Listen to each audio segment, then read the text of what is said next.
service is pretty easy to find in your day-to-day life with the people in your network because you don't think about it so much. You just are in service and you are giving because that's who you are and that's the nature of your relationship with the people around you.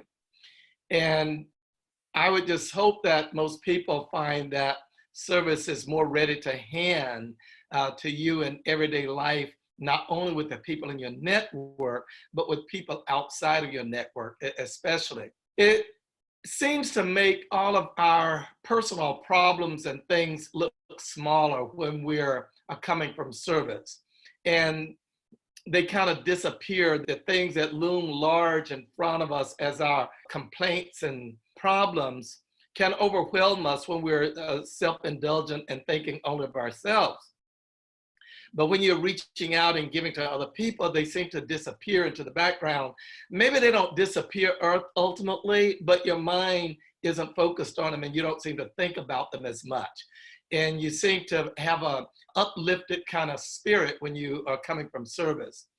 And in any relationship, I think service is probably one of the things that people relish most in a relationship is when somebody is in service to them. I know that in business, most people say that your businesses function well and great when service is the bottom line of it, because your audience or your customers feel fulfilled out of it. You know, I was doing a keynote speech less than a year ago in South Florida, and I was invited in to be a keynote speaker for the education system, thinking about how we will reinvent education for the future. And I really think that service is the key to elevated education, elevated learning. And I really, really do know that the teachers and principals and janitors and everyone else in the school systems are coming from service. So when we focus on extending ourselves outward to other people, we tend to shift from a focus of our own problems to a state of gratitude and a state of giving.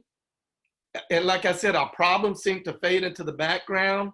And what seems to come to the foreground is an elevated kind of joy, a joy from deep inside. We tend to appreciate goodness in ourselves, goodness in the world, and goodness all around us.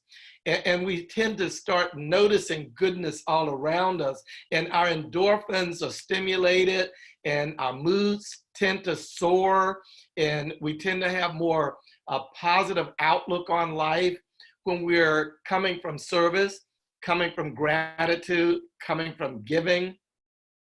And these are things, just simple truths of life. I think that most people, when they reach inside and look deeply, they recognize that these are basically truths.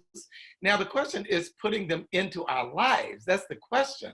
And being mindful enough to always stretch ourselves and put these into our lives. Because as you seek more positive fulfillment in your life, I think you feel that and you experience that the more you make positivity around you in life.